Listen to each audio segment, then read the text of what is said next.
aeronautical decision making. It's a guide for the aviation world. Approaches to constantly determine the best course of action in any given set of circumstances. Example, risk, exposure to chance of injury, loss, hazard, or danger. Because of the tragic events that happened at Atlantic Southeast Airlines Flight 529, the NTSB, also known as the National Transportation Safety Board, recommended that Hamilton Standard, the company that recalled the defective propeller, to have mandatory management training as far as the accuracy of how to inspect propellers, how to repair propellers, and also revise the policies and procedures to make it more stricter, and also internal documentation as far as from FAA to Hamilton standards.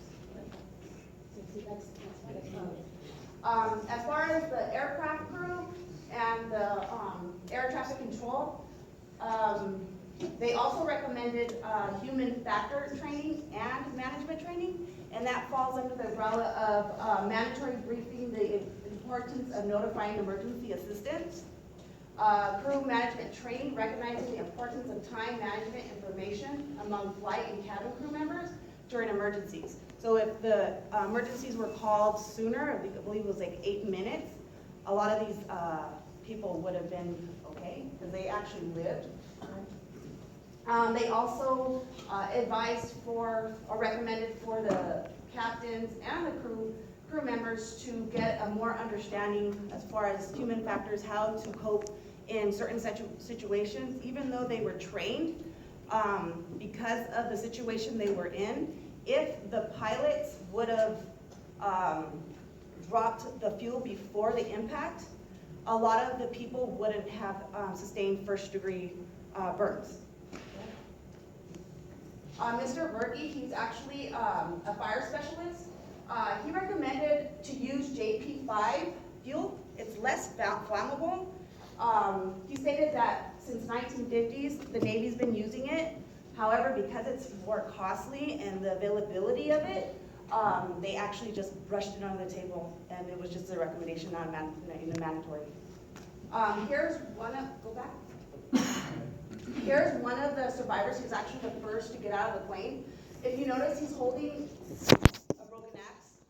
He's helping the first pilot, or the first pilot,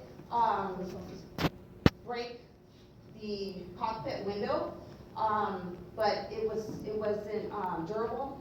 That axe was actually in the cockpit. So the first pilot, he was trying to break the cockpit window, but it wasn't durable. So go ahead and change it.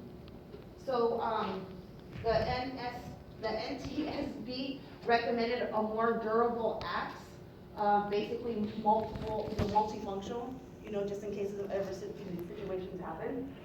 Go ahead. Next slide. Now, what happened to Hamilton Standards? Hamilton Standards actually changed their name to Hamilton Sandstrom Aerospace Defense Corps. Their policies and procedures were strictly enforced, and personally, they didn't just do the minimum. They actually went above and beyond, and then that became their norm. And then ever since then, there's no accidents that occurred within their company. And I'm going to go ahead and pass it off to Mark.